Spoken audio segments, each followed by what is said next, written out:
ఇప్పుడు తప్పుడు ప్రచారం చేస్తున్నాడు. ఆ తప్పుడు ప్రచారం ఏంటి? 5 ఏళ్లు నువ్వు ఏ పార్టీకి సపోర్ట్ చేశావు జగన్మోహన్ రెడ్డి? ఏ పార్టీకి చేశావు సైకో అని అడుగుతున్నా. మీరు ఒకసారి చూడండి, సిఏఏ ఉంది, అదే మరి ఎన్ఆర్సీ ఉంది. ఈ 2 బిల్లులు పార్లమెంట్లోకి వచ్చాయి. ఎవరు సపోర్ట్ చేశారు తమ్ముళ్ళు అని మిమ్మల్ని అడుగుతున్నా. చేశాడా లేదా అని అడుగుతున్నా. ఇక్కడ ఒక ఎంపీ ఉన్నాడు, ఈరోజు ఇక్కడ ఎంపీగా పోటీ చేశాడు, ఒక నక్క జిత్తుల ఏటు. ఆయనే సంతకం పెట్టాడా లేదా? ఆయనే రాజ్యసభలో మాట్లాడా లేదా? బ్రహ్మాండమైన యాక్ట్ అని చెప్పాడా లేదా? చట్టాన్ని సమర్థించాడా లేదా? ఇప్పుడు ఇక్కడికి వచ్చి ముస్లింస్ అంతా మీకు అన్యాయం జరిగిపోతా ఉంది అని నాటకాలు ఆడుతున్నారు తమ్ముళ్ళు. ఈ విషయం మీరు గుర్తుపెట్టుకోవాలి.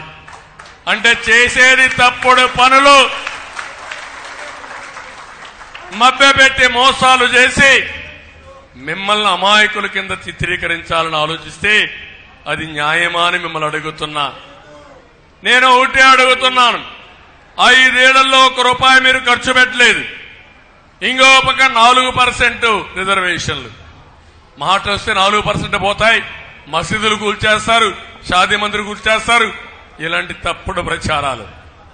నేను మసీదులు కట్టించాను, అవునా కాదా?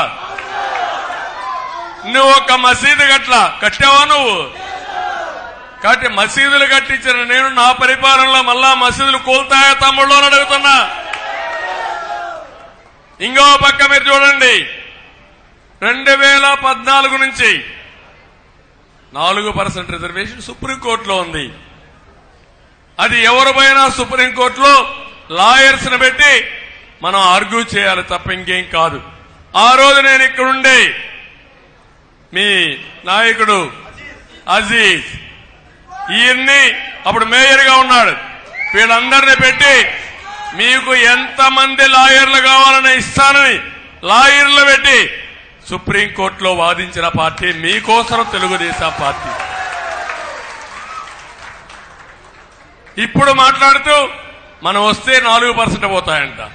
నేను అడుగుతున్నా, రేపు నువ్వు అవుతావు, ఒక ఎంపీని గెలిపిస్తారు, ఆ ఓటు ఎవరికేస్తావు నేను అడుగుతున్నా.